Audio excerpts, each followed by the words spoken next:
Hi, it's nice to be with everyone today. I'm Elie Friedman, and I've been asked by my friends at AirPic to provide a little bit of commentary about the recent Knesset elections, the parliamentary elections in Israel.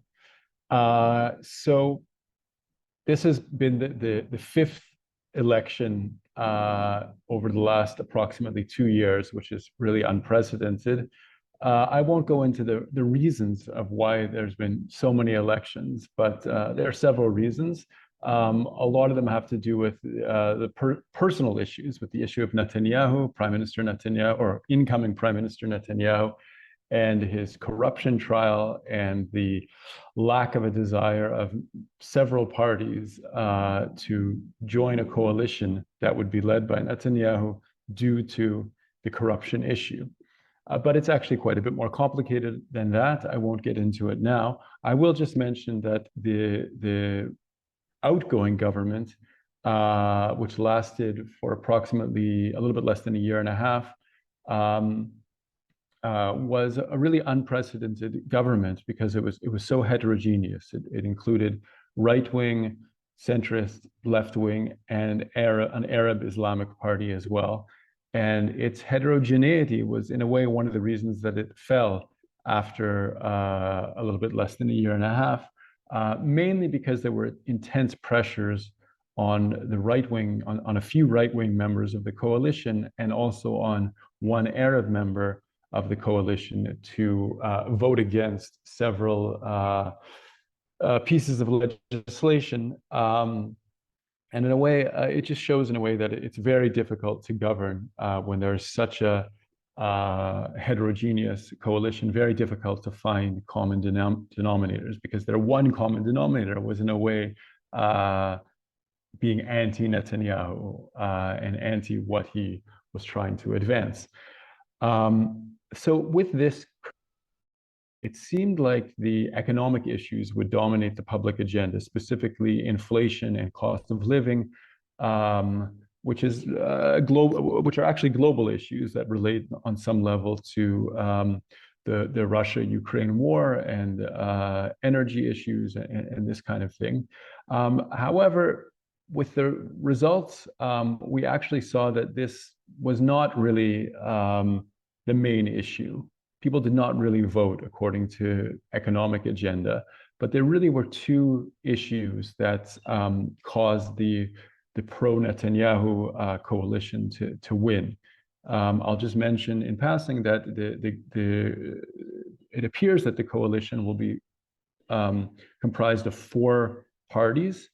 One is Netanyahu's, the leading party is Netanyahu's Likud party, two ultra-Orthodox parties, which are mainly concerned in receiving budgets for their constituents and maintaining ultra-Orthodox hegemony over religious issues.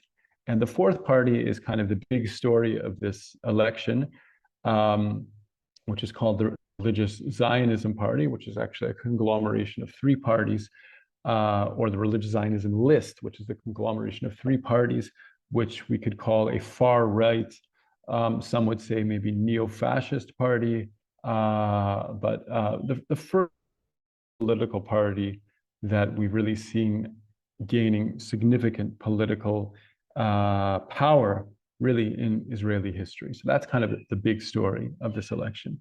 Now, the two issues that dominated this election and in a way contributed to the fact that these are the parties in the coalition, first is people's sense of lack of personal security.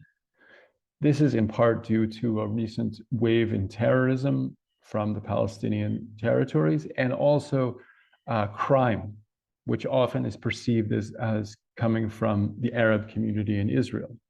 And these two issues, in a way, led to the rise in power of this religious Zionism list, particularly the party led by Itamar Ben-Gvir, which is called Jewish Power, a name that sounds kind of far right, radical, maybe even fascist. And in a way, this issue of personal security led to the kind of crowning of this new star of Israeli politics, Itamar Ben-Gvir, and he is actually going to be the Minister of Public Security, which is really the minister who's in charge of internal security issues and the police.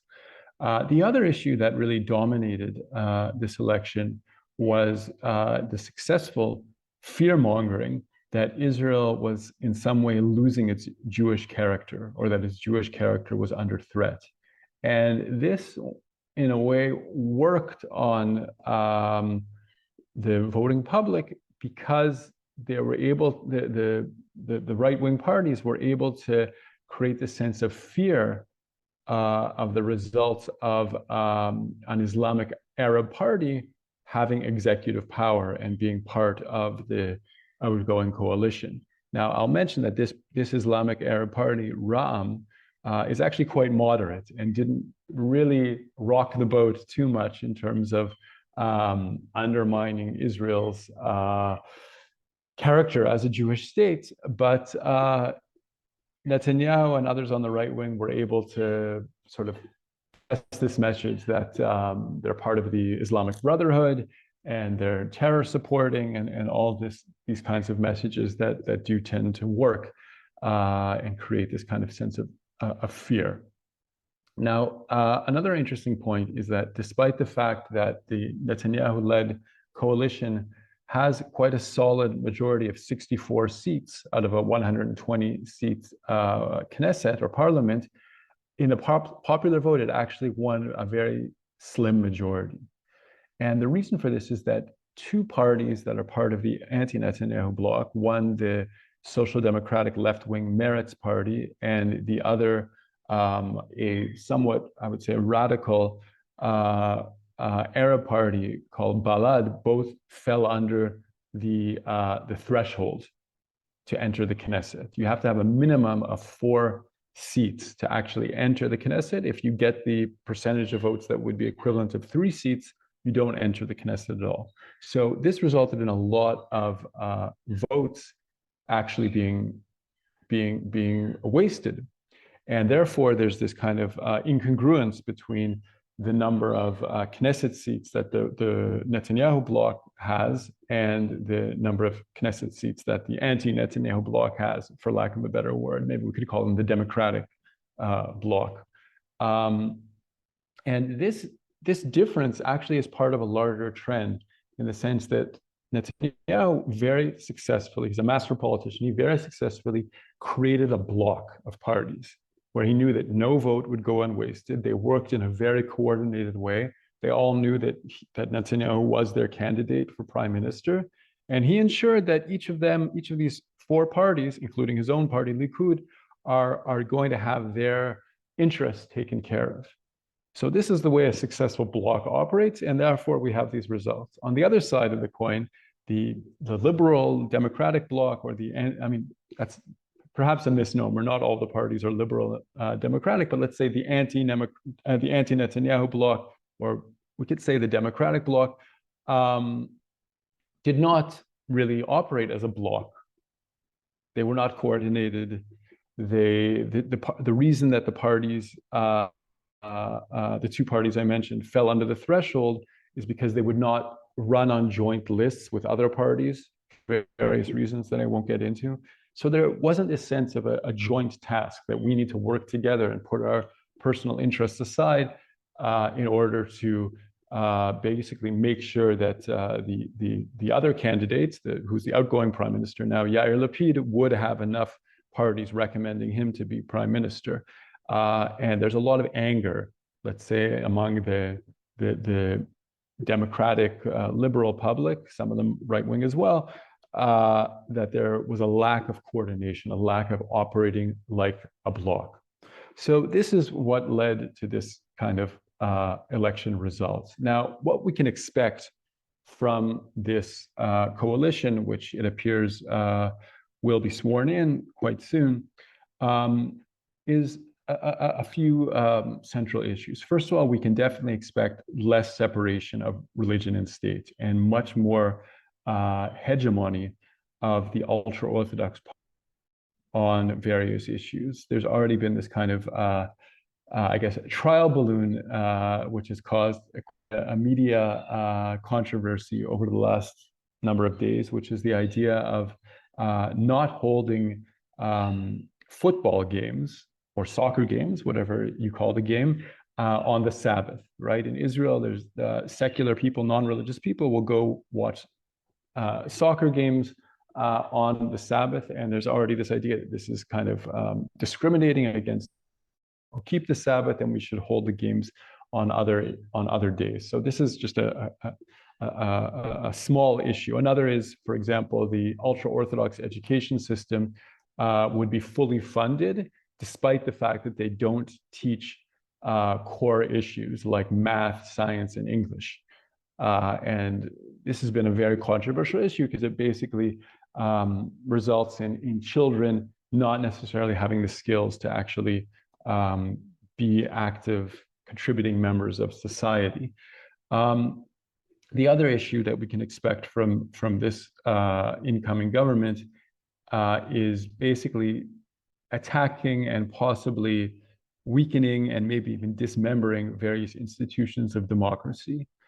And the issue will be particularly felt with an attempt to implement legislation that's called the override clause, which basically would result in the Knesset with a simple majority being able to override any decision by the High Court of Justice in Israel. Now, because Israel does not have a constitution, it has basic laws, and any citizen can appeal to the High Court of Justice if legislation impedes on their individual rights, and the court can decide that the legislation, we don't really use the word unconstitutional since we don't have a constitution, but that it is that it negates the basic laws, which have kind of a quasi-constitutional status. Now, if this override clause would be passed, it would mean that the Knesset, the parliament, could, with a simple majority of 61 votes, decide to override the High Court. So it's basically would result in a real weakening of the High Court of Justice, and it could result in minorities in Israel, particularly the Arab public, but also other groups that feel that their rights are being trampled on, that they wouldn't have this ability to really appeal to a court. And there's a fear that there would be this kind of tyranny of the majority. And if this happens, if this law is passed, then it could be a real watershed moment. And we could be heading towards becoming kind of a shell democracy or an illiberal democracy in the style of Hungary or other countries that still have free elections, but do not have the proper checks and balances and the democratic institutions that prevent the tyranny of the majority. Now, the last point I want to touch on is international relations. Israel will probably find itself becoming closer with those illiberal democracies. I mentioned Viktor Orban, other countries, possibly in Central and Eastern Europe, that are maybe democratic in name, but are not strong liberal democracies. And Israel may find itself being more criticized by the stronger liberal democracies in the world.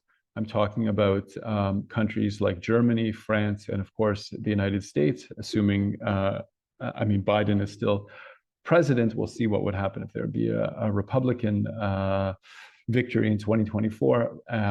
But there may be some criticism about Israel's changing nature, let's say. I don't see it deeply affecting relations, and I think that there's a possibility that Netanyahu will put the brakes on the more extremist kinds of things that some of his partners want to legislate. I don't think that the new government will necessarily adversely affect recent developments in the region. I'm talking about Israel becoming much closer with several Arab countries following the Abraham Accords, and more recently, Israel becoming closer with Turkey, because these relations are based on overlapping economic and security interests. And I don't think these countries are very concerned with the actual democratic nature of Israel. They themselves are not really democracies anyway. The only issue that could hamper relations with Arab and Islamic countries would be the far right on Israel doing things to try to change the status quo of holy sites. I'm speaking specifically of trying to change the status quo of the Temple Mount or the Haram al-Sharif, the mosques in Jerusalem. If there is an attempt to change the status quo and allow Jews to pray in the compound of these mosques, that could be a kind of a tipping point that could affect relations with Arab and Islamic countries. There will definitely be no progress towards a Palestinian state or a two-state solution. America, the United States, may try to prevent Israel from taking steps that demolish the possibility of this solution. So there will be some sort of give and take on that issue about to what extent Israel can build settlements and do other things that prevent future Palestinian state. But there definitely will be no progress towards a Palestinian state. And one of the questions that has yet to be answered, and I'll finish, to what extent will the opposition put on a good fight against these kinds of acts of legislation that attempt to both increase religious hegemony in Israel and destroy or at least weaken some of the checks and balances or the institutions of democracy and the institutions that protect human rights in Israel. And I'm speaking of both political parties in the parliament, in the Knesset, but I'm also speaking about civil society. This really is the time where civil society in Israel needs to wake up and realize that if we don't want to find ourselves looking like Hungary in a few years or even a number of months, this is the time to really take to the streets. And the question is, to what extent will the sort of liberal-oriented public decide to take matters into its own hands through nonviolent protest and various other means to prevent legislation from taking place that could actually change the nature of the state. I'll finish with that for now. It's been a pleasure as always. And my next election analysis would likely be, I would say, could be in 4 years from now rather than a few months like it has been over the last period. Thanks for listening.